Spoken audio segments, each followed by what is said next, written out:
Well, hello, everybody, and welcome to tonight's edition of The Great Movies, a discussion of Love with the Proper Stranger from 1963 with our special guest, Jessica Pickens. I'll give Jessica a full introduction in just a few moments, but for now, my name is Andy Wolverton, and I'm delighted to be joined once again by my partner in crime, Darnice Jasper. Hi, everybody. Darnice and I are both librarians in the Anne Arundel County, Maryland Public Library System, which, along with the Library Foundation, sponsors this program. So tonight's special guest is a true classic movie fan. I follow her on Twitter and I read her website, Comment Over Hollywood, mainly because she covers the types of movies that I usually don't watch that much, especially musicals and comedies. Her writing is so engaging. You get the feeling that if you don't watch these movies, your life just won't be complete. She has inspired me to watch and enjoy a lot of movies I normally wouldn't have seen, such as Gentlemen Prefer Blondes, It's Always Fair Weather, and recently a non-musical that has become one of my new favorites, Dogfight. Love that movie, and I thank her for introducing it to me. A frequent attendee at the TCM Classic Film Festival, our guest also has a background in journalism, covering film festivals and interviewing stars. Ladies and gentlemen, I am delighted to welcome tonight's guest, Jessica Pickens. Jessica, welcome to the program. Well, how can I? That was such a kind introduction. I feel like I'm just gonna go now. No, please do let me know. I'm a little bit worried about my introduction, so if anything's choppy, definitely let me know and I can reply in the chat. Thank you for having me, and that was such a kind introduction. I'm just speechless. As Andy said, my parents introduced me to classic film as a child. So I grew up watching Seven Brides for Seven Brothers, that was a big favorite of ours.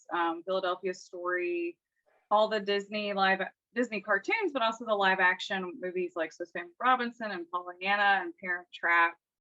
So been just watching them for a long time, and for whatever reason, my sisters went on and lived normal lives, and I became obsessed with classic films of the group. So and part of that, so as Andy mentioned, Comment Over Hollywood is a website I started in 2009 when I was in college. And I started primarily writing about musicals and then also the films of 1939, which is known as many of you I'm sure know, Hollywood's greatest years, which is up for debate, but in my opinion it is. But one thing that really spurred my musical love was the film West Side Story, the 1961 version, starring one of tonight's film stars, Natalie Wood. And I saw that when I was 14. I was obsessed because that's what you do when you're 14 years old. And drove my family crazy, listened to the soundtrack nonstop. And so then I said, I need to go and see every musical I can get my hands on, to see if it's as good as West Side Story. So then to date, I think I've seen, I should have looked this up, but we'll say over 700 movie musicals of this time, mainly of the classic era, though I have seen, more recent ones like La La Land and the new West Side Story in Chicago, which isn't as new, but it's more of a modern musical. But part of that also was that I wanted to see every film that the stars of West Side Story was in. So at age 14, I sought out Love with a Proper Stranger and liked it.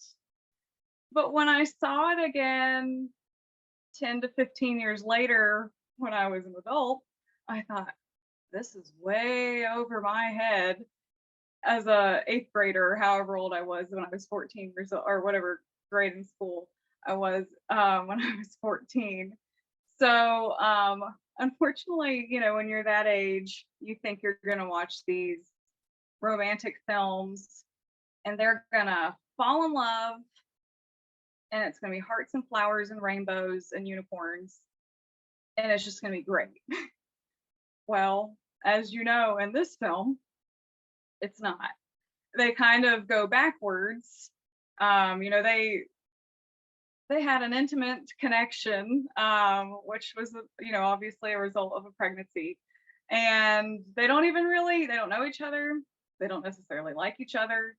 And, but then obviously a friendship grows and then something more grows, though they have very different viewpoints on relationships and marriages.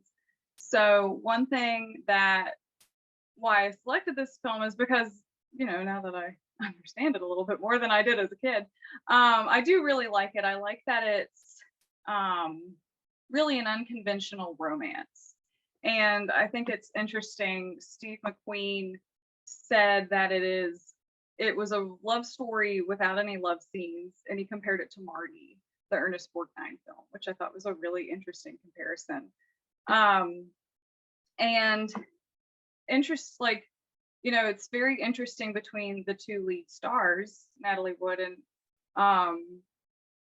Steve McQueen, because at this point, Natalie Wood had been, and she started in films in 1943 as a child. So she was in her 20th year of making films in 1963 at age 25.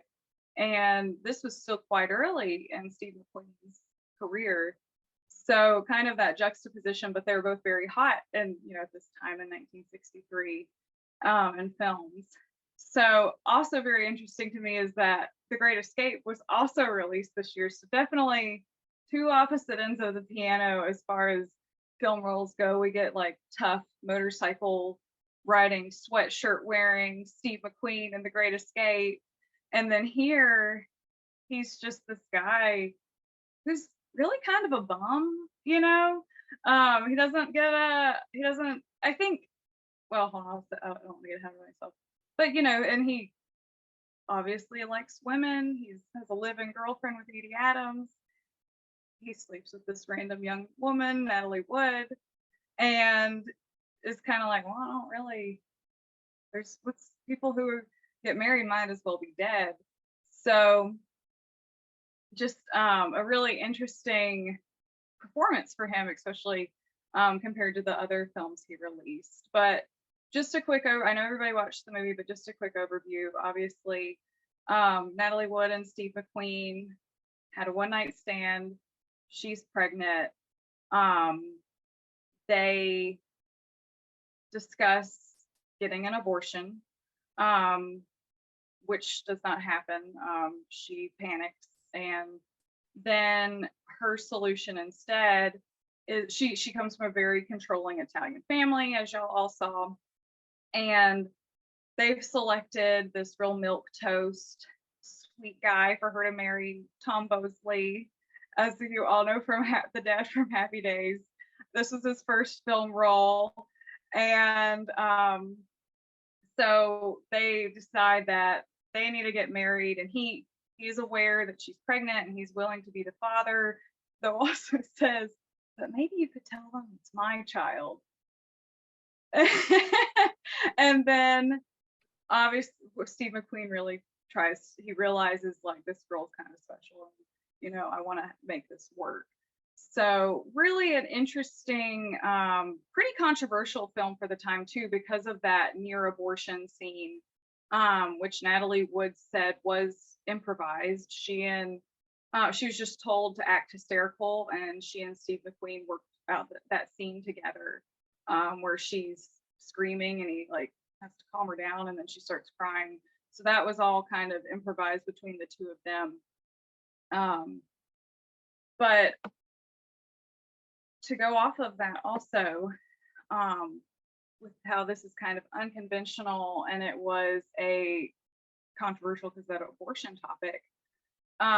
This was the follow-up film to director Robert Mulligan, and his film right before this was To Kill a Mockingbird. So they made this offbeat romantic comedy as his next film, and it was shot on location in New York City in black and white. It was really supposed to match that vibe of the French New Wave, which was very popular at this time. And he said, what the director said was the movie has lots of humor, but it's not a comedy, you know, and the sense of that you would compare to what his examples were like Pillow Talk or Operation Petticoat. But they were looking for like the comedy of life and comedic realism. Um, which I think, you know, there are some lighthearted moments, and the score of Elmer Bernstein really adds to that because it's very dark at some points, and other parts it does feel lighthearted. Sometimes the music sounds so lighthearted. I thought it sounded like The Trouble with Angels or something like that. So I love that it's this not offbeat, non-traditional love story where they start off at odds and grow fond of each other. Did you have anything to ask, Ian? No, and what we're going to do, Jessica, is we're going to turn it over in just a second to anybody that has questions or comments. Darnice will take care of that. But I really like what you said, and I thought about Marty as well when I was watching this. I thought this is almost an anti-Marty or Marty several years later, and of course the Italian families being predominant in both of those films. But we talk on this program a lot about good acting and what makes good acting. And I know I've brought up a couple of times before that I think a lot of really good acting happens in the actor's eyes. And watching Natalie Wood's eyes throughout this film, the way she reacts to what's going on, whether that's with Tom Bosley or with her family or with Steve McQueen, she is so good in this. Even when she's not saying anything, she is totally acting. And I know she got nominated for an Oscar for this, totally deserved the nomination. Right. And I just wanted to say how I've always been a big Natalie Wood fan, but I've never seen this one until now. But wow, what a tremendous performance. Yeah, she later said this was one of her most rewarding film experiences. And it was also one of, you know, think about before this, she was coming off of Gypsy, where she played a young woman growing up. West Side Story, she's a teenager. Even Splendor in the Grass, she's a teenager. Those films she made right before this. This is really the first film at age 25, after acting for 20 years, that she truly was playing a fully adult role. You know, she's a working woman. She tries to gain her independence by moving out to her own apartment. All that. And I really like I think Steve McQueen is very good in this film because of his facial expressions. Like, I love the scene where she invites him to dinner at her new apartment and she says, "Wait, you don't know where I live?" And he says the street, and then he has this facial expression like, "Oh, I just gave myself away." And so and then just like other things when when he is having dinner at her house and he finds out she's dating, and he's so mad, and he's trying to carry on the conversation, but he's like real distracted and kind of like tapping the chair and almost quivering. And I just think he's really, really good in that movie as somebody who really is like in love, but in an awkward situation, and he doesn't know how to act too. But even in as somebody else who I think is great is, I did think Tom Bosley was great in his first feature film. My heart did break for him, and I wanted more resolution with that situation. You know, at least give him a hug. I felt so I wanted to give him a hug, but you know, I think he probably was just as uncomfortable and not thrilled with the situation as she was too. Yeah. And I will give a shout out to Harvey Limbeck. I love the beach party films, but I like Harvey Limbeck outside of the beach party films better. Well, and as you said, Tom Bosley's going to have a very long relationship with Marion in Happy Days, so things did work out well for him. All right, well, Darnice, let's see if there's anybody that has any questions or comments ready for Jessica, and let's see what we have. Who's first? Okay, I've got Susan. Raise her hand. So go ahead, Susan. Hi. Yeah. I thought this was a terrific performance by Natalie Wood. At the time, she wasn't really considered a great actress. She was considered more of a movie star. And I thought she really nailed this Italian girl. I mean, the Yeah. culture, the family, everything. Steve McQueen, and I'm a great Steve McQueen fan. I love him in a lot of things. I had a big crush on him when I was a kid, but I thought I just didn't quite buy him as an Italian. Well, You know what I'm saying? yeah. I thought he had some goofy face expressions, and he looked more like a doofus than he did like a regular character. But what I really thought about the movie as a whole is this is more of a transition. You kind of can compare it to a lot of the kitchen sink dramas that were coming out of England, but it didn't quite hit it. It wasn't quite daring enough to have the ending the way it really should have been, which is not them going off into the sunset. That's Hollywood. It should have been, and it would have been maybe 3 or 4 years later, a different ending. But I really enjoyed the movie, and thank you for recommending it. I'm glad you enjoyed it. Yeah, I guess probably in like a kitchen sink drama, she would have gone off on the bus alone somewhere to live in Iowa. I don't know. Or You know, women in those days did marry men that weren't the father of their children. yeah. Yeah. It might have gone where she actually, did love him, but still wound up with Tom Bosley and Right. was in one of those relationships that she talked about where people Yeah. just live and were miserable and they were married to each other. Yeah. Yeah. I wanted to, before I went to Dee, I wanted to ask question that Jerry put in the chat. How long before this movie did the regulations governing behavior between consenting men and women end? Her question is more about because it seemed like a really big jump to showing her preparing for an abortion, right? It seemed very sex and single girl to me. Like it's just like, oh yeah, she's looking around. Yeah, okay. She got pregnant. Yeah, okay. Let's just talk about that. I don't know. I mean, obviously women were having to kind of do what she was doing at the same time. I'm not sure of that timing, to be honest. Cool. Okay. So I've got Dee, then Art, then Sue, then Bob. So I just wanted to share that I'd seen a contemporary review in the New York Times for the movie that where the reviewer said that Miss Wood's little salesgirl is a charming, incredible lass, and then blah blah blah. But I must say I cannot go with her in her enthusiasm for Mr. McQueen. He is a face squinching simpleton for my money. And I just love that phrase. Ever since I saw the movie and read the review, I'm like, yes, a face squinching simpleton. So I just wanted to share that. Ouch. That's awesome, Dee. But maybe that does go to acting because this isn't your classic Steve McQueen man's man type of thing. So maybe, he had little acting chops in him to come with simpletons.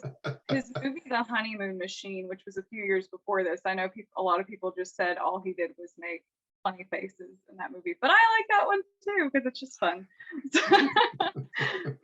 Okay, so we've got Chuck, then Sue, then Bob. I'm sorry, Art, then Sue, then Bob, to Chuck. Yeah, this is actually the first time I saw this movie as well. And I'm a big Steve McQueen fan.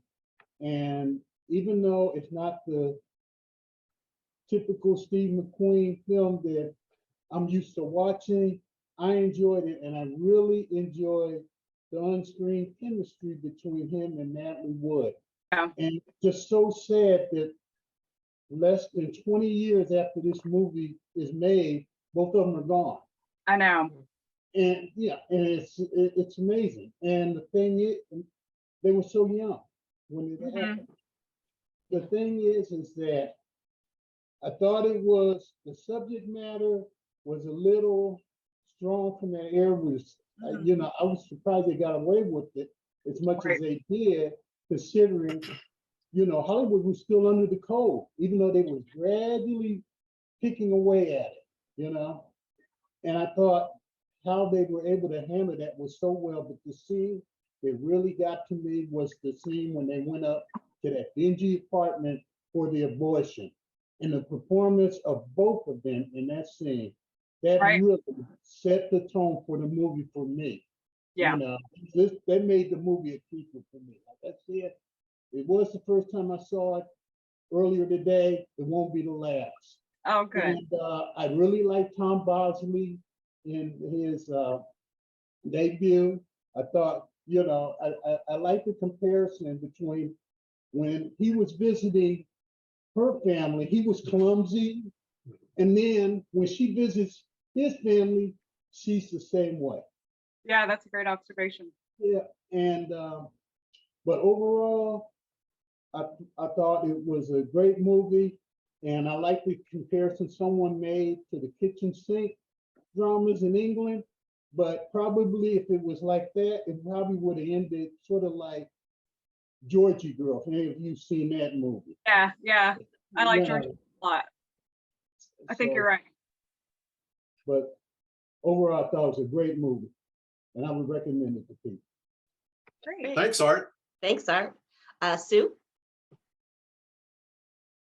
You're muted, sweetie. It's like a French wave film with a Hollywood ending. Yes.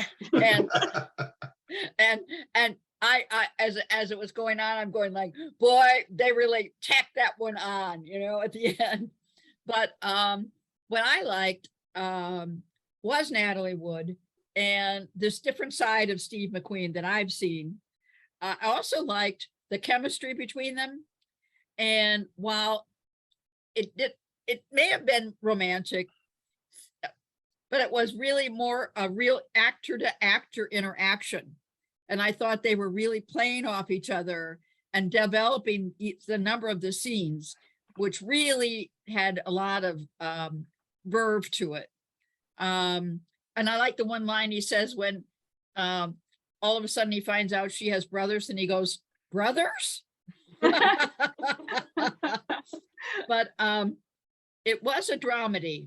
Someone pointed that out because I kept thinking, you know what ruins this in the rom-com is the abortion issue. Yeah. And I was young at that time and it was controversial. Mhm. And I'm like, whoa, they're putting this in this movie. Yeah. That is amazing. And I was really impressed. It really made the movie for me because it was realistic. And if you do any genealogy, you will know there are many, many, many children who are not having with their biological father. Right. So that certainly would have been the more likely ending. But I can't help but I guess I'm too spoiled. I like Steve McQueen and Natalie Wood too much. I'll go with Hollywood. Yeah, I was okay with it too. Yeah. That's all. I'd be okay if Steve McQueen was waiting for me outside with a banjo. Right. Would you run away like she did? Probably not. Probably not. Okay, we've got Bob next, then Chuck, then Lisa.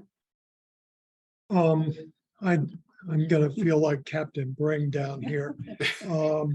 I didn't see this movie when it came out because I was 23 years old, and you did not take dates to see movies about abortions and things. That was the last thing you wanted to introduce into your date's mind. Not only do I not think this was a great movie, I don't even think this was the best movie about abortion in 1963. Did you all see The L-Shaped Room? Long time. Leslie Caron was nominated for It's the Same Story, another unwanted pregnancy. Leslie Caron she was nominated for an Oscar just as Natalie Wood did. I will say this, everything that has been said about Natalie Wood's ability in this movie, I'd say double it, cube it, maybe. This was easily the best movie that I think that she ever made. I think so too. Was an acting class in every scene. As Andy said, the way her eyes rolled around, you could launch ships on that kind of skill. But for the rest of it, apart from Edie Adams, who never made a bad movie in her life, and the abortion procurer, the rest of this thing, the script, the rest of the cast, I think was a waste of time. Herschel Bernardi, he was embarrassing in this movie. I mean, they talk about ethnic. Oh no, I just, I'm sorry, but as someone who was intimately familiar with the kind of story that was being told here, I'm just one last thing. You want your audience to try to believe what you're trying to do, right? The first scene, we have this woman walking up to Steve McQueen, a woman who looks like Natalie Wood, and says, "You got me pregnant." And we're supposed to believe that he doesn't remember that? Stop it. Stop it. Don't, no, go away.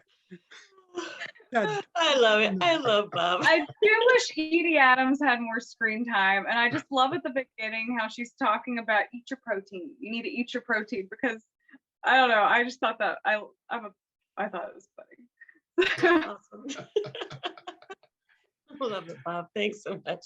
Bob, you real quickly, Bob, you and Chris are in the same room, so I'm assuming you're in agreement on this film because in the past you have been in two separate rooms. That only happened once. Okay. But we can't live it down. I was gonna say, I thought that happened the last, usually the times that they're in separate rooms is because they're in separate states. That's usually what Oh, happens. well, that's happened. yeah, That's yeah, true. yeah. Yeah. I just couldn't help that. Sorry. It's funny. Okay, who do we have next, Darnice? We have Chuck and then Lisa and Okay. then Ed. Excuse me. Okay, yeah, I liked the film, and like others had said, I primarily for the pairing between Natalie Wood and Steve McQueen. I thought it was a great combination, and I thought the chemistry was great, like others have said. One thing I really liked also was the kind of the family dynamics between the Italian families. They both Rocky and Angie come from similar backgrounds, but obviously they have different lifestyles because the hypocrisy of how the daughters are treated compared with the sons. And even the one mother, the mother of Angie says, well, who cares what the boys do? You know, her brothers are so protective, especially Dominic, over her and basically smother her. So I really like that dynamic. And also later on when we see Anthony Columbo's family with the sister that's the college student. And she's like kind of, you know, put down by the mother because she's going to college. So I liked all that, and that the hypocrisy, kind of like the daughters of how differently they're treated as compared to the sons. So that was great. That's a nice observation. Yeah, thanks. And the other thing I really liked also was I did like kind of the tonal shift. The first part of the movie is straight drama, and then after the abortion scene, it kind of shifts to like a romantic comedy. And I know some people might not like that, but I kind of liked how the last part of the movie was a little lighter and kind of a little bit more fun than some of those early, especially that, like people had mentioned, the abortion scene in there, or when she's attempting to get an abortion. That's so horrifically shot, like from that low angle. And the other thing I will give another shout out to Edie Adams. I absolutely loved her character. I thought she was great, and I would totally pay to see a movie with just her character in it. She was awesome, and I'm a big fan of hers. Love her in The Apartment, and also love her come back as well. Another great performance from her. She's great. So those two, yeah. Love her, and it's a mad world too. Just she always steals the show. All right, thanks, Chuck. We've got Lisa, then Ed. Okay, Bob, you're not alone. I feel this was a film that reminds me of a potluck that sort of came together, kind of. Because, I mean, that abortion scene, I was so grateful. It was so harrowing, especially in these times, right? To show that, yeah, this is what we got to deal with. Now that I hear about the improv, I'm not so sure about that face slap, Yeah. where that came from, but which, you know, I have to make my side political comments here, because I started this movie and I'm like, wow, the first thing we see is a person of color. And I'm like, yeah. And then they're a janitor. And then I don't see a person of color again until, and this one makes absolutely no effing sense to me, in the middle, considering what I've known about metropolitan cities during this time, that a little black kid in the middle of a bunch of Italians, right, is going to be the narc. It just kind of was like, what? Hey, whoa, yeah. I mean, it's like, that didn't make sense. I think there was a whole, like, you know, almost had Eugene O'Neill and Tennessee Williams aspect to the brother, you know, so engaged in her social sex life. What? Yeah, you know, I didn't see that he had anything going on. So it was a little, but some things that I absolutely love, and this is, and me being me, it's always something weird. When his buddy introduces him to his daughter, he says, my daughter, yeah, I love it. The daughter's like, what? That daughter gave me hope for the future, because he's saying, look at this man, and he's been to Hollywood, and excuse me, but I'm just going to say it, kids don't give a fuck. Bye, right? I don't care, right? So I love that.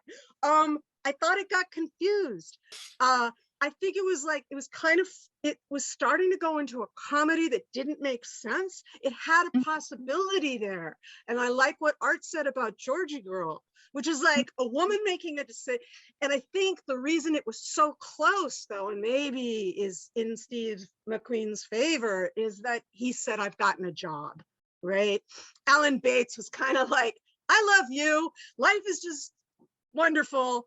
Let's just be with this kid. And she's like, I want a future for this child. She's thinking about the child, right? And so when we see this, it's like an opportunity that was missed. He could still come back and, you know, what was it? Okay, now I'm gonna reference another film. Moscow Does Not Believe in Tears, right? It could have been all, but you know, that doesn't happen for like 30 years. So let's not talk about that film. They didn't know about it. But yeah, that was, you don't care about the way. Yeah, I think that was mainly it. It was there was wonderful parts, but they all seemed to come out of a different film. Yeah. There was an opportunity to be a little more serious about that, the abortion, and then afterwards. I greatly appreciated that they showed a woman abortionist, because although I sometimes think, I didn't know if it was because of the way that she set it up or that she was a woman, that he got off like, wait, no, right? So anyway, that I will take questions later, but for now, I so Bob, I feel you, Bob. Okay. Thanks, Lisa. Thank you, Lisa. Okay, so next on the queue, we've got Ed, Raquel, Jan, and Bill. Yeah, so Jessica, on your blog, I just had a quick question. I had a couple of comments, but do you talk about the movie Chitty Chitty Bang Bang at all? So here's my deep dark secret. I'm going to tell all of you, I still have not seen that movie, because I know it's like one everybody sees in their childhood, and my mom did not like it as a child. We were never shown it. However, I have been making plans to review it in the near, we'll say before the end of the year. So I'm actually planning on visiting that very soon. Okay, well, so I'm a huge fan. I've got the card, and if you push this little thing on the side, does it open up? Oh, nice. Oh, I want yeah, so you that. can, you know, zoom around. It's an original from back then. So yeah, I'm a huge fan. I've seen it like hundreds and hundreds of times. Yeah, but anyway, so Yeah, I was just curious about that because I love to read about films, so I'll definitely visit your blog. Thank you. And I love West Side Story. It's fabulous. Les Mis, oh my God, I'm a huge musical fan. The Music Man, I don't know if you talk about that. Yeah, I have that. Yeah. Been a Yeah, while, cool. but I have. Yeah. So anyway, yeah. So this, and I appreciate you, recommending this film because I really enjoyed it. I love the part where one of the, I guess it was her brother or uncle or somebody, maybe it was her dad. If you want a turtle, buy a turtle. I mean, I just thought that was hilarious. And then, like, is that like if that would fix everything, but I tell you, there's that one part in the film, I had to write this down, where Steve McQueen says that's what makes it rough when they love you. And then they both go silent, and it's like they had a moment there, and there's no conversation after that. They just kind of, it's almost like silence was the subtext there, and it was like just great. And then he breaks it by looking at his watch, and he almost looks terrified because they got to rush to go over to to get the abortion, and it kind of, man, it's just kind of broke it. And then I don't know, it's at that point that I really felt something in the film, and they didn't have to say anything. It was amazing. And I love films that do that, but boy, when he gets to trying to ask her to marry him, and I'm willing to take my medicine, and you're kind of okay. I'm like, how about just get down on one knee and do it the old fashioned way? Well, and then I will say one part that I gasped was when he says, well, it's also, I'm not wording it correctly, but it's also partially your fault. Like, right. Ooh.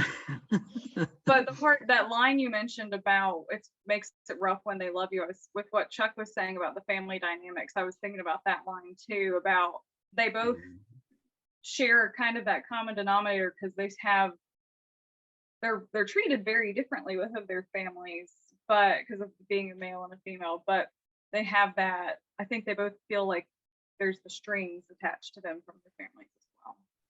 Yeah, that was interesting. Yeah, so I think that's all I've got. I love the ending where he plays the bells and the banjo, and that was just perfect. When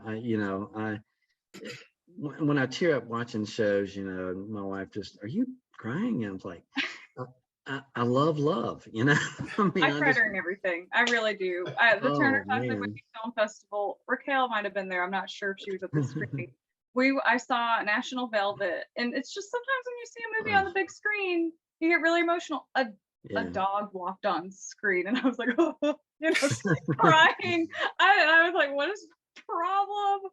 Or there's scenes like I cry in I don't know if you have seen the musical with June Allison, Two Girls and a Sailor. I cry in that.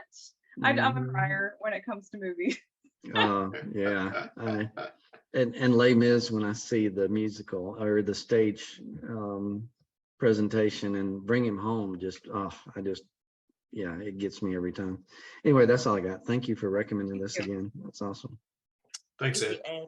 Thanks so much. Okay, Raquel. Okay, I have actually cried too at the TCM Film Festival for River of No Return, oddly enough, because I was just so happy to be there. I was like, I'm watching this movie I've loved for so long on the big screen with this huge audience. The producer was there telling stories about it. I was just overwhelmed. Anyway, so I get that, definitely. This is not my first time watching this movie, but I think I enjoyed it on this viewing. I picked up more on some of the comedic elements. And I have to say, there's something about Steve McQueen and Natalie Wood, because they had this like movie star power, this X factor, this charm. They have like no chemistry in the movie. I really didn't feel like they really liked each other, and they're not really supposed to like each other that much in the story, but there's no chemistry in my opinion. Yet I was fascinated with them both. And I was so drawn into both of them that I wanted to keep going. So I think that speaks to their star power for sure. And Right. I like what you said about Edie Adams, because I think there should have been way more of her. Yeah. I wanted to know why she has all those dogs. I wanted to know what she did like for a living. I wanted to know her like background with Steve McQueen, and I wanted more of her for sure. Like, I feel like if this was like a real Hollywood movie, we would have like flashed to her. I guess it seems like she was a nightclub performer, so we would have flashed to her performance and at least seen her sing, and maybe like Steve McQueen was watching her playing because he's a jazz musician, and then like leaves. Like, we at least could have had that glittery snippet just to get more. Yes, a little more than just them at the beginning, and then also at her apartment, the couple scenes. But I have to say, I like the references to the French New Wave, because I thought of that with the final scene. I know it's a Hollywood ending, but I thought it was so interesting that they're in New York City and there's like everything's shot on location, which I loved. But you have them and they're kissing at the crosswalk. And the camera's there, and there's all these people crossing the camera, looking into the camera, crossing it. And then you pan away, and then you have like an aerial shot sort of looking down, and you can see the camera in the crowd filming them. And it just reminded me of like, you know, Godard, like he had like a little like hidden camera for Breathless, and he was like just filming around the streets of Paris and stuff like that. And but I when I watched that, I was like, this is the best ending. I know it doesn't necessarily fit the story, but like I don't know, I just really enjoyed that moment. It's a really kind of unpolished last shot, like you said, because people are looking and like, what is this guy doing? And you know, I wonder, so apparently they initially wanted Paul Newman for this role. So I wonder what the chemistry would have been like for that if he'd ended up getting it. I think maybe he would have made the goofy parts less goofy. Yeah, probably. Because he had more of a knack for comedy or subtle comedy than Steve McQueen, who was more like, cool, I'm, you know, Bullet and like Great Escape and stuff like that. That's all. Thank you. Thanks, Raquel. Jan? Well, hello, everybody. And Jessica, welcome to the group. We had a very similar upbringing as young girls. And I was doing the same thing as you, watching the movies. In particular, I remember Summer Stock with Judy Garland. Why that was my movie, I don't know, but I watched it endlessly and just loved it, in addition to Wizard of Oz. And I also go to the TCM festival quite a bit, so maybe we'll run into one another there. I love it too because of the intros. So on to this movie. I've seen bits and pieces of it. I don't know if I've seen it all the way through, so it was good seeing it that way. I thought it was perfectly cast. I really did. I thought all the players, I know what people are saying about Steve McQueen, but I got it. You know, with him in anything, I'll get it. But I thought he was good. Didn't particularly look Italian, but I'll give it to him. In particular, I thought Natalie and Edie Adams were just phenomenal in it. I thought the film had a real 60s vibe, which I like those kind of films. Everything was going good until the very end. And then for me, it became two different films. To have that horrific, almost hard to watch abortion scene, although, you know, let's give Steve's character credit. He's the one who broke down the door to stop it. He was stopping it. But it was, you really felt the emotion in it. I was okay with the dinner, although it was bothering me a little bit. The ending turned me off, I have to say. To go from the drama, and I don't mind being lighthearted, but it almost seemed screwball comedy like at the end, something Rock Hudson would have done to get Doris. And that's where I felt it lost it a little bit for me. But that to me is more of a writing issue. It wasn't an acting or even the vibe of the movie. It was that ending to me. It felt like it belonged in a different movie. But aside from that, here's to classic films, and I enjoyed seeing it. Well, I hope I see you in Hollywood, Jan. Yep, we'll look for each other. Yeah. I'm ready for them to announce this year's dates. Thanks, Jan. Thanks, Okay, Jan. so Bill, And I was just gonna say, I'm hanging on it every day on email, because when it comes out, you gotta book it quick. I know, exactly. go ahead, Bill. Thank you. Hello, everybody. I wanted to comment on the cinematography, which I thought really was pretty good until they let the camera in at the end. The foreshadowing of the last scene by the first scene where there was nobody and then the crowd formed, I thought that was a pretty good way to start a movie and show the titles. And then it mirrored the last scene with the crowd where they panned away, and it was almost, superimposed. I thought that that was very good. Certainly the cinematography in the abortion scene, I thought was very powerful. That scene would not have worked in color. Yeah, that's a good point. But it was very good in black and white. I thought that all the actors did a great job. However, I thought that they didn't look like the Little Italy characters that I remember in Little Italy. The brothers, maybe. The mothers were so stereotypic that it was hard to appreciate them. But even though he didn't look Italian, I think Steve McQueen has probably the best cat got the parrot smile or a s-eating grin. He does it in lots of movies, but I think he's got that best smile in Hollywood. Too bad. Thank you. And Thanks, to your Bill. point, there's some really interesting, I thought there was some interesting kind of different, I won't say they were necessarily like unusual, like Hitchcock or anything, but like when it shows her taking off and putting on her high heel behind the counter, or like it shows, because the Tom Bosley's mom put the lamp on the table because it was too dark, and it just shows the cord, because you think he's going to trip over it, but he doesn't. I thought those were kind of interesting touches. Definitely. Kathy? Hello. Hi. I didn't like it.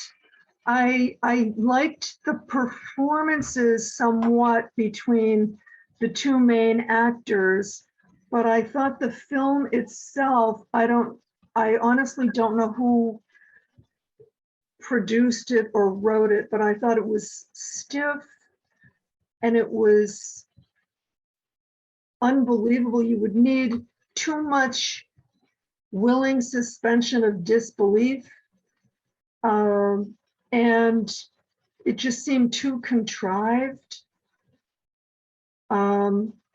Even aside from any of the controversial subject of abortion, it just didn't seem to all go together. I mean, there were all these different interesting things that they could have played on, like the second generation sort of immigrants, or the young woman working in the Macy's, and how interesting it was to actually work in New York City in Macy's at that time, and all the different things that they sold. But it just seemed like, and he was trying to make money as a musician. I mean, it just seemed like there were several different things going on, and a few of them needed to be sort of weeded out. And I'm in agreement that some of the treatments, with the photography and things were interesting, but just the way that it was all put together, it just seemed so disjointed. I've enjoyed both of the, Natalie Wood and Steve McQueen in different other films, but I just found this one to be like, it wouldn't even make the 2 o'clock movie in the old days when I used to watch that when I was home from school in the 1960s or 70s. So, No, after school don't mean special. to pour cold water on it, but I was in agreement with the other people earlier that didn't. I wouldn't watch it again. I'm glad that I watched it just to see it Yeah. as an early film, but sorry. No, I Don't also apologize.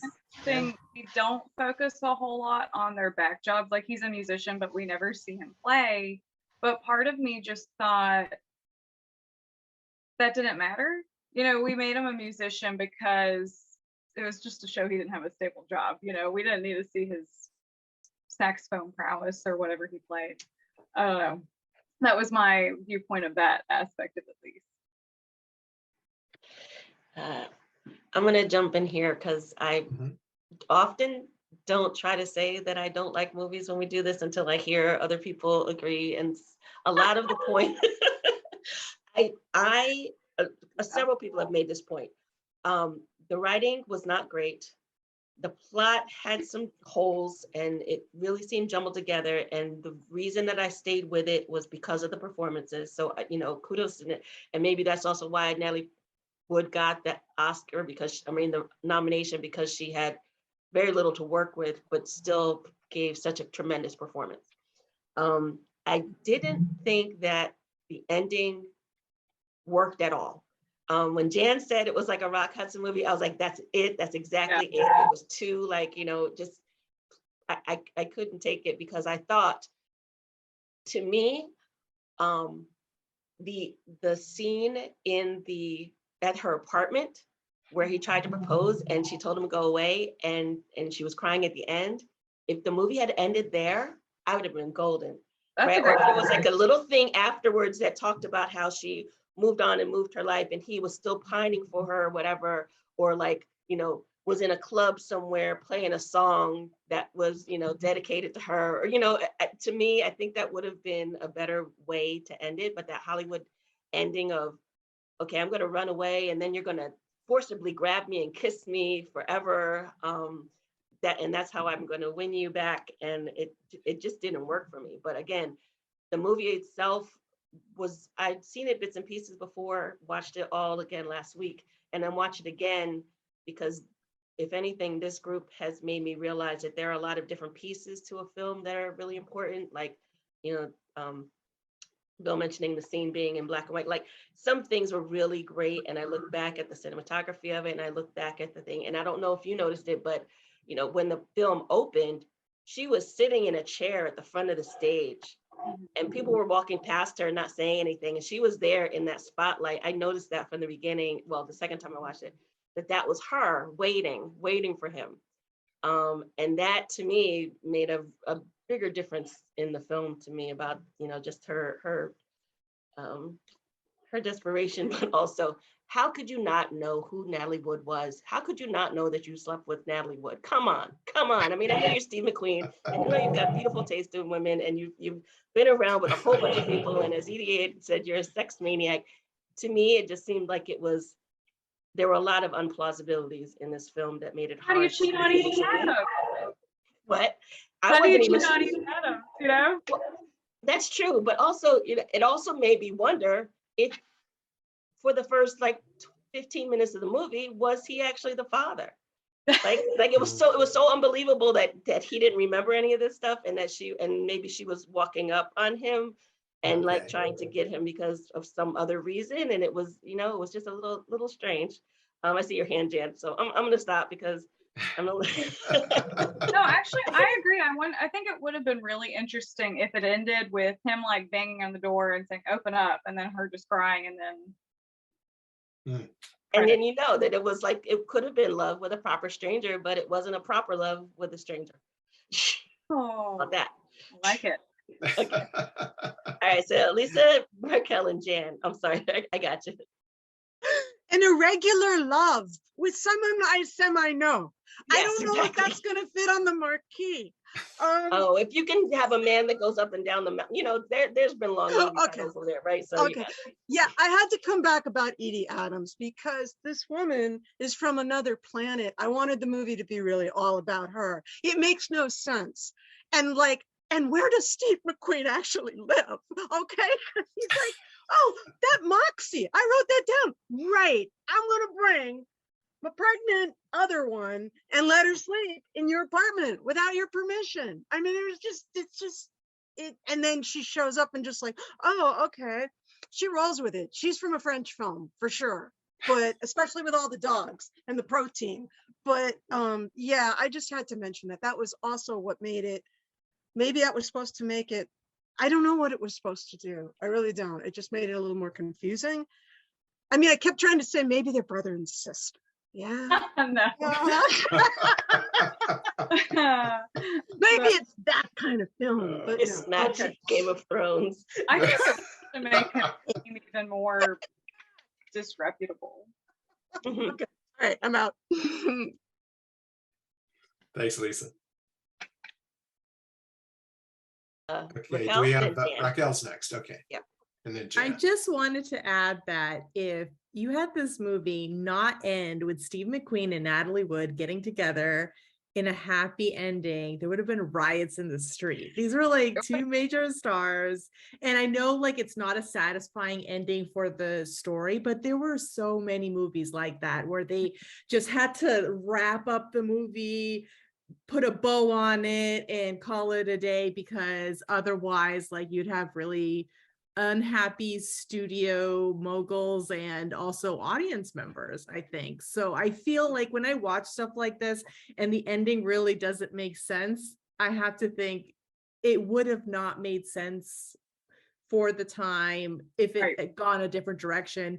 We're looking at it with modern eyes and we could totally see the flaws and how it could have improved, especially like I agree with everyone who's championing Edie Adams, because I think she, for a contemporary audience like us, like she's way more interesting than a lot of the other characters. But I just think it's interesting that just to think of what it would be like if they had not ended it that way, it could have been a bad idea business wise. Yeah. Right.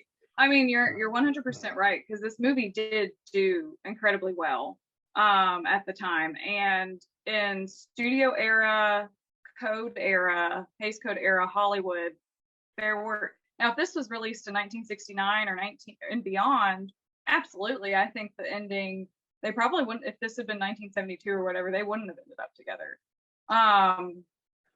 But yeah, you're absolutely right. There was basically no such thing as an unhappy ending or a daring ending. Even if you look, I mean, this is much earlier at the film version of Our Town.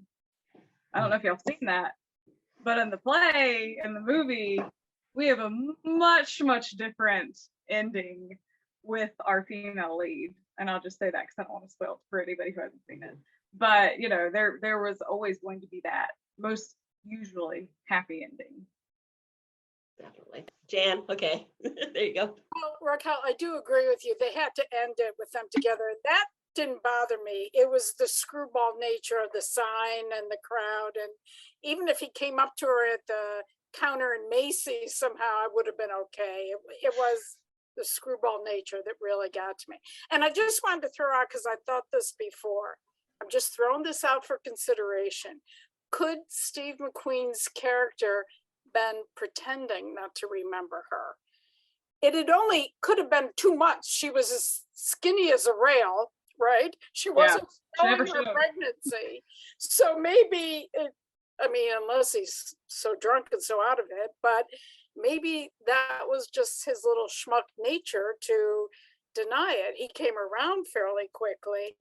But I wondered if that was just him. Oh no, we don't go there. Get rid of her. So just throwing that out to consider. I mean, no offense to the gentleman. We think that men remember everybody they sleep with, no matter how beautiful they are. Yeah, but 2 months. But it sounded like he was really getting at us, so she might have been many people ago. I don't know. She was Tuesday. Are you deliberately trying to provoke me? Because I can get back in this. Don't We're get ready him for you, started. Bob. All right, we'll go to Art next. Art? Yeah, There you go. I want to piggyback on what Jessica said earlier about the ending. I thought of the fact that it ended like it did instead of something more realistic that may have been a compromise, because remember, this movie was made by a big studio. This was not an independent production. It was made in 1963. So maybe by having that abortion element in there, they decided to go for the happy ending, or probably requested it as to sort of offset it. Well, this happened and this nearly happened, but they always want to show redemption and during the code. And they said, well, look, redemption by them getting together at the end instead of her settling with Bosley or somebody else. That's a great point. That's true. That's true. Jessica, I wanted to mention one thing before, because we were talking about the screenplay, and I was interested in who wrote the screenplay, and it was a man named Arnold Schulman. And I was surprised to find that this was nominated for an Oscar for Best Original Screenplay. It didn't win, but I'm going to put this in the notes because my first thought was, like a lot of movies, someone will get a writing credit for it, and several hands usually work on some of these films, especially earlier in the Hollywood era. But I thought this had to be written by different people, because there's so much going on, as we talked about the abortion scenes. We've talked about that, and I thought the comedic things, they must have been written by different people. But I just posted in the chat this guy's filmography, and some of his films were about the same thing. And I remember seeing this film a film called To Find a Man in 1972 that was about abortion. And you can see the screenwriter's done some other things like musicals. It's kind of all over the place, but whether he was or whether he was not the only screenwriter for this film, and again, sometimes that happens and we never know exactly who wrote what, but it appears that he had a lot of experience doing a lot of different things, and possibly he did. And as some of us may be surprised that this was nominated for a Best Original Screenplay Oscar, I think we've talked about some of the different things that may have contributed to that. Look at the time that it was made. It was in 1963. There was a little bit of that French New Wave influence in there. And you have to look back too. This was 1963. Just 10 years ago, there was a big furor over the use of the word virgin in the film The Moon is Blue. That was only 10 years before this. So there are a lot of things going on. It's kind of like a perfect storm of things going on. But I think a lot of us have mentioned some very good things too, that if it were not for Natalie Wood and Steve McQueen, this would have looked like a very different movie, I would think. Jessica, what are your thoughts on that? I think you're right. If it had been, really, I would almost, a lot of people have thrown out Georgie Girl, and I do feel like that is really like almost the more elevated UK version of this film. And not spoiling anything, well, people have already spoiled it for Georgie Girl because it does it differently. But what I think is really interesting about that, we don't really, she's pregnant, but we don't talk about the baby much, And Georgie Girl, it's not even her baby, but her love of her life is very unconventional. It's not a man at all. It's this child. And I love that about that film. So I think that it probably would have been perhaps more like that. And if maybe less glamorous people had been in the roles. I can't even think of 1963. I'm not sure who, I don't know, Gene Stapleton or Geraldine Page, or if it'd been something like that, even though they probably would have been a bit too old for the role. I think if maybe less glamorous people, maybe it would have been different. In Hollywood, the people who look like that, they have to, Right. have the happy ending. Yeah, I think so too. Well, we have time for maybe one or two other comments before we get to our recommendations. Do we have anybody? Okay, Bill. Yeah, Bill. So I noticed at the beginning, Edith Head was the one did the costumes, Yes. and yet Steve McQueen wore the same dumpy trench coat, buttoned up the entire movie. I didn't really see the costuming as being a great thing to it. It actually made him look worse. That's And funny. we were talking about him being a musician, and we never really knew what he played. Right. There was a scene for a second that he had looked like a trumpet case in his hand, Yeah. but of course at the end he's playing a banjo. So I don't know if he's such a versatile musician that he can play any instrument, or whether Interesting. we were just supposed to just go with the disbelief and just go along with whatever. But Mhm.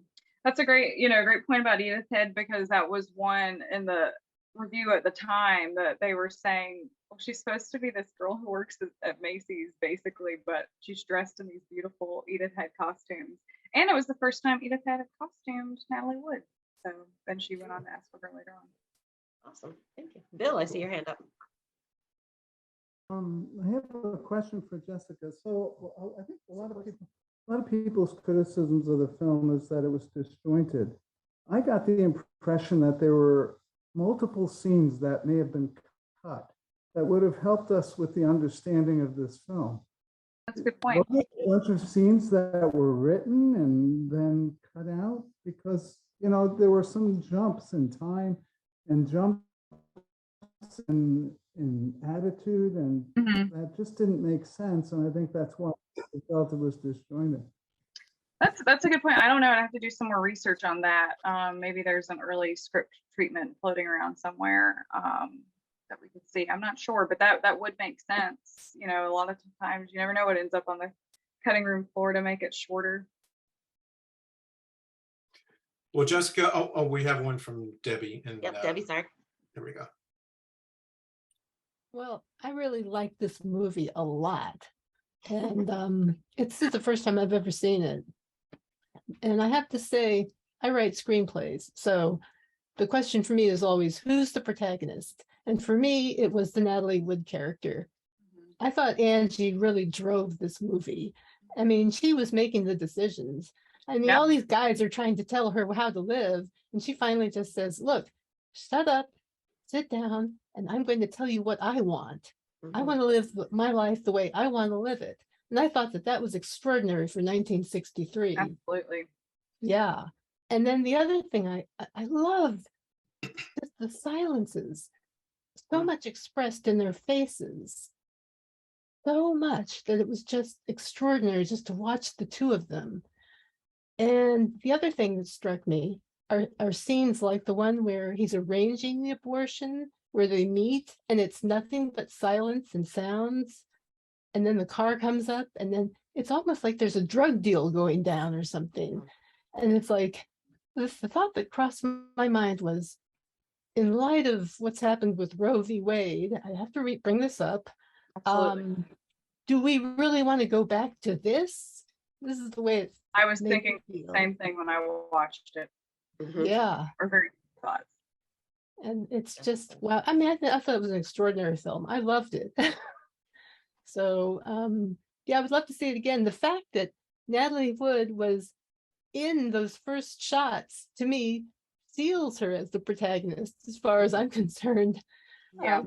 He changes also, obviously. Oh, I thought it was incredibly ironic that they tacked on that happy ending, especially in light of the fact that she kept saying, oh, the movies and TV, they sell you all these lies, and he's like, yeah, relationships suck, yeah, who needs it, And as for Edie, I thought she was just like the cool girlfriend, they're both like, oh, casual, F buddies, so to speak. To keep it G-rated. But yeah, I really like the movie a lot, disjointed or not. All right, thanks, Debbie. Sure. So Jessica, at this part of the program, we normally do recommendations. So do you have any recommendations for us that maybe are like this film? They don't have to be like this. Maybe it's something you've recently seen that you'd like to share with us. Oh, gracious. Something I've recently seen. I don't know about like this film. You know, I'm just gonna, y'all probably won't like this movie either, but because Andy watched a dog fight, because I mentioned it, the dog fight from 1991, so post code, where we are post the Hays Code here, and it has River Phoenix and directed by a woman.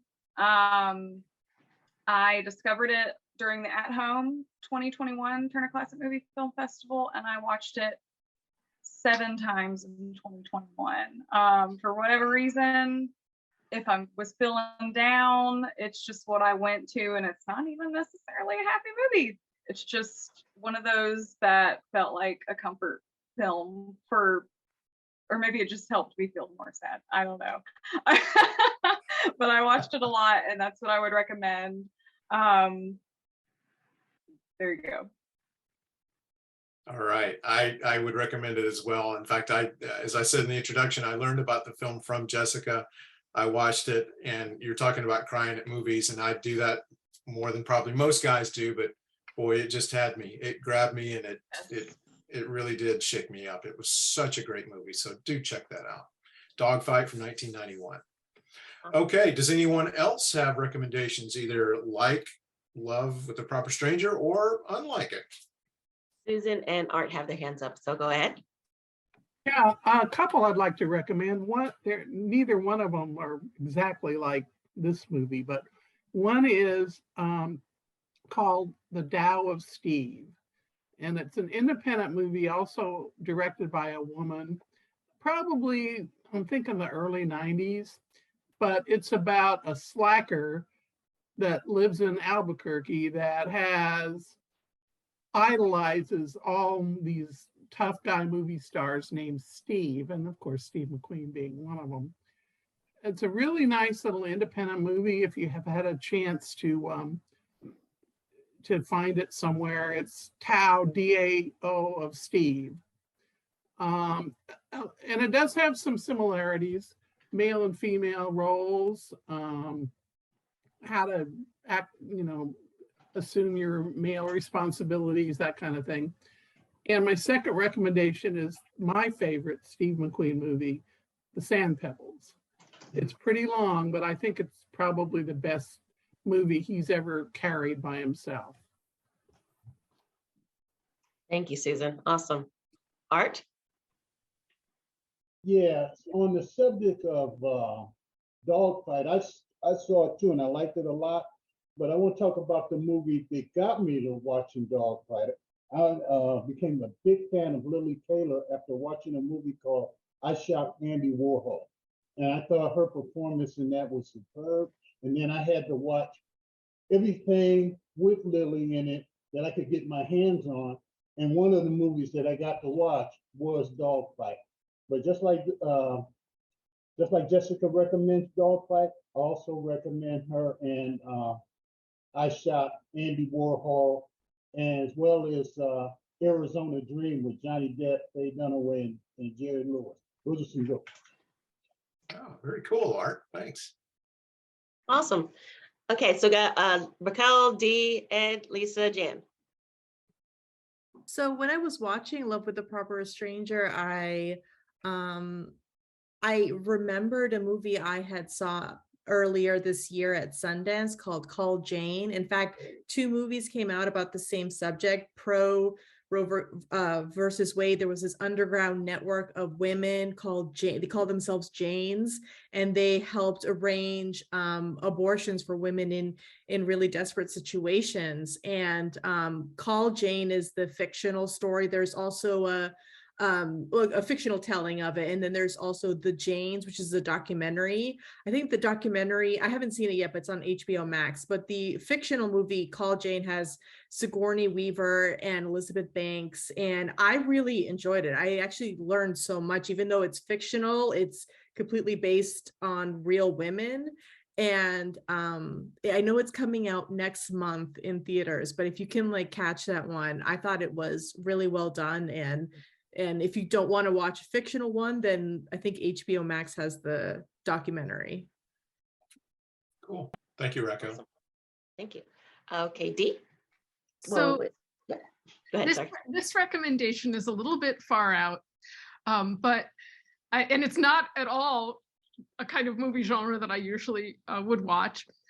But as you guys were mentioning, the movie, it felt like it was several movies tacked together in some way. And the part where they meet the guy, pay the $500 for the abortion, and he says, you need 50 more. And the two of them, kind of turn out their pockets and have, $10 or something. And now they're going to have to find $50.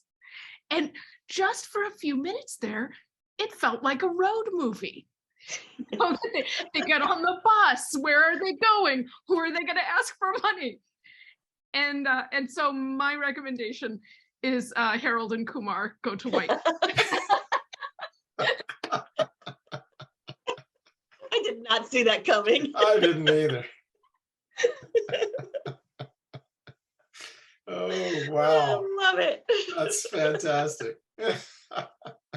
Okay, Ed, next. You're muted, Ed. There we go. I don't know if anybody's mentioned it or seen it, but I saw somebody had written about it somewhere.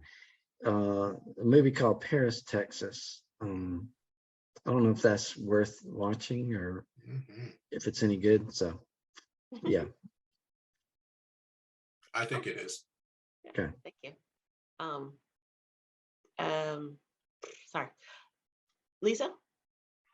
Okay, I've already and see, I got ahead. I'm just putting it in the chat. All this talk about dogfight gets me thinking about River Phoenix. Georgia Girl makes me think of Alan Bates. Guess what? You get both. You get both in this film. Oh my God, I'm selling this like K-Tel. It is Silent Tongue. I stumbled across it one day, and I was like, wait, what? And it's a huge tale about the Americas, Native American Indians, and tremendous grief. Did I sell it? Yeah, we were looking for a good upbeat one, Lisa. Thanks. Oh yeah, because Thanksgiving's coming, kids, and we got to be ready. So that's it for me. I've never heard of that. I'm glad you mentioned it. I've never heard of Andy. Wait, little. He's too excited.